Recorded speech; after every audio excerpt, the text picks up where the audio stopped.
Malam Jumat itu, aku dapat telepon dari teman lamaku, namanya Rina. Dia ini bekerja sebagai perawat tapi di salah satu rumah sakit yang nggak biasa.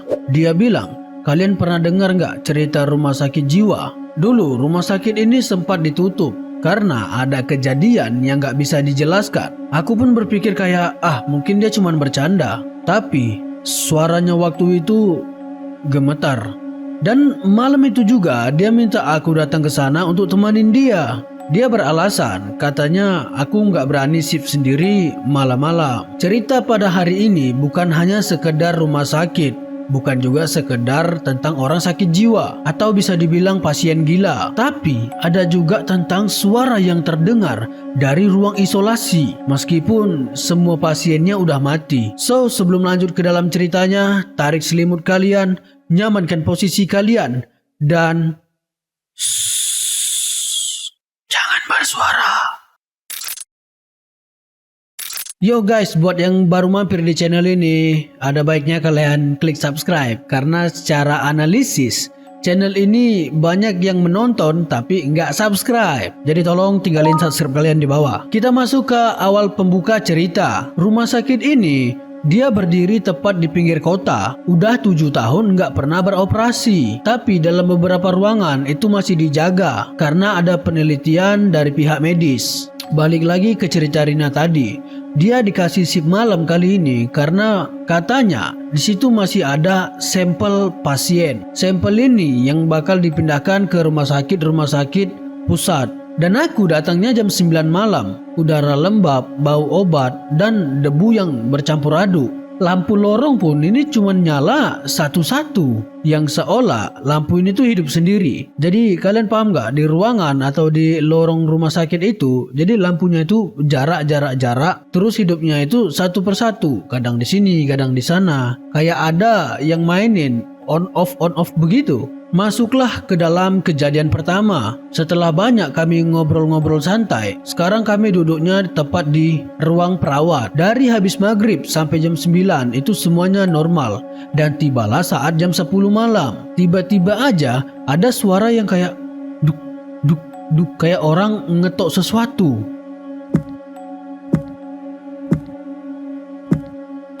Nah, suara itu tadi itu terdengar dari ruang isolasi. Aku pun nanya ke Rina. Aku bilang, itu suara apa? Rina ini cuma bisa diam lalu bilang lirih. Akhirnya dia menjawab, ruang isolasi itu udah terkunci lama, nggak ada yang boleh masuk. Yang bikin semakin kacau, suara itu tadi makin lama makin aneh. Suara itu berubah kayak orang yang ngetuk dari dalam kaca. Jadi aku coba ngintip dari CCTV yang udah tua lah gitu. Tapi di sini CCTV-nya masih menyala, masih samar-samar, masih kelihatan. Jadi pas aku lihat di layar itu kelihatan bayangan putih yang berdiri di ujung ranjang. Lalu bayangan itu seolah-olah menunduk pelan-pelan.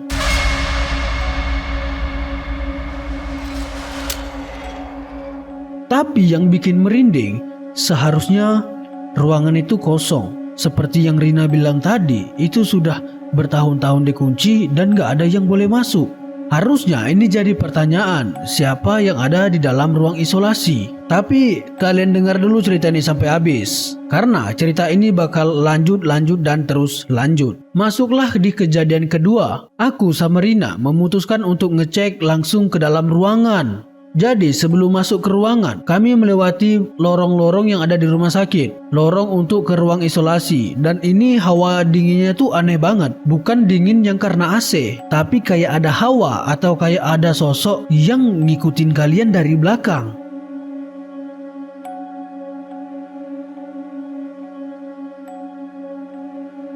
Tibalah sampai kita di depan pintu ruang isolasi atau di kamar isolasi. Di depan pintu besinya, Rina ini coba buka pelan-pelan. Saat pintu kebuka sedikit,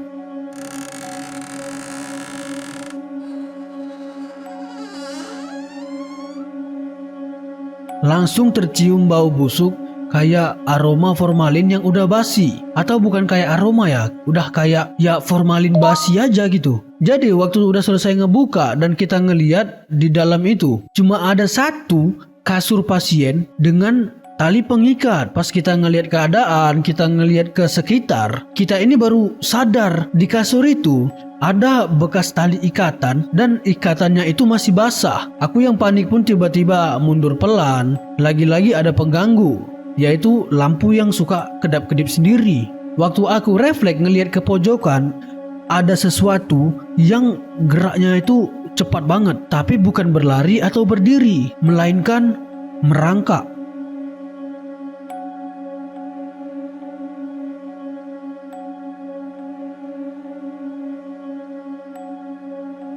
Tapi tunggu dulu, di sini Rina bilang jangan takut karena itu pasienku. Kalau kalian mau tahu sebenarnya itu siapa, nonton lagi ceritanya sampai habis. Masuk ke dalam sesi kejadian ketiga. Ternyata dalam beberapa minggu ke belakang atau beberapa minggu lalu, Rina ngerawat pasien bernama Sakti, penderita gangguan delusi berat. Gimana sih bacanya, delusi atau delusi? Sakti sering ngomong, kalau aku mati, aku tetap jaga kamu, suster. Dan malam terakhir sebelum rumah sakit ditutup, Sakti gantung diri di ruangan isolasi itu. Nah, dari kejadian itu, dari sejak itu, Rina selalu dengar suara ketukan dari dalam. Malam itu juga suara ketukannya makin keras.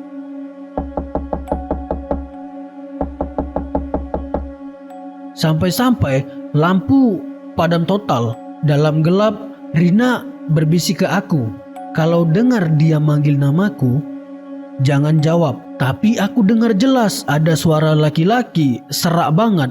Dia bilang, suster, aku belum sembuh. Dan tiba-tiba Rina ditarik ke dalam ruangan. Aku udah coba buka pintunya, tapi di balik kaca cuma ada Rina yang berdiri sendiri. Tatapannya itu kosong, lurus, dan tajam. Di sebelah Rina ada ranjang isolasi yang udah terisi.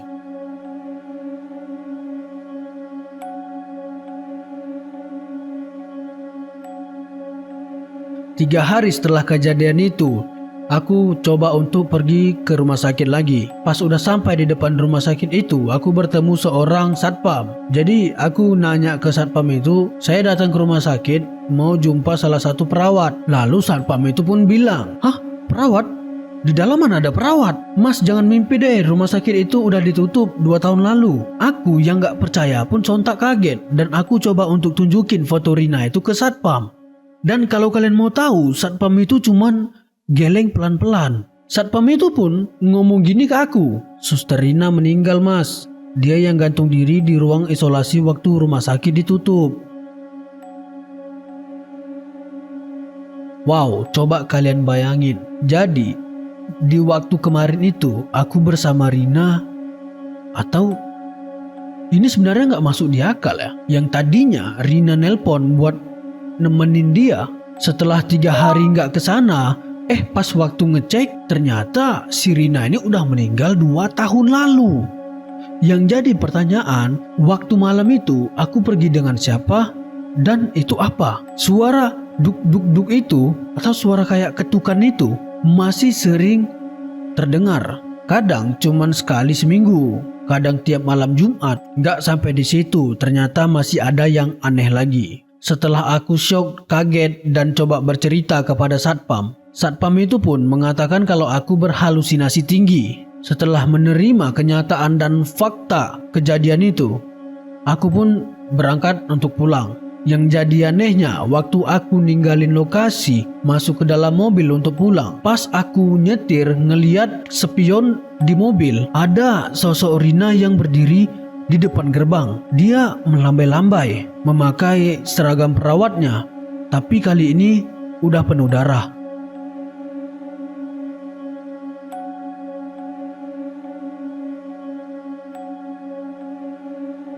Kalau suatu hari kalian lewat rumah sakit tua di pinggir kota dan kalian dengar ada yang ngetok dari dalam, jangan pernah buka pintunya karena bisa jadi atau mungkin itu cuma pasien yang belum sadar kalau dia udah mati. Menurut kalian cerita kejadian kayak gini beneran ada atau enggak? Tulis pendapat kalian di kolom komentar. Itu dia tadi kisah tentang rumah sakit jiwa. Kenalin, nama aku Niko dan ini dia Jangan Bersuara.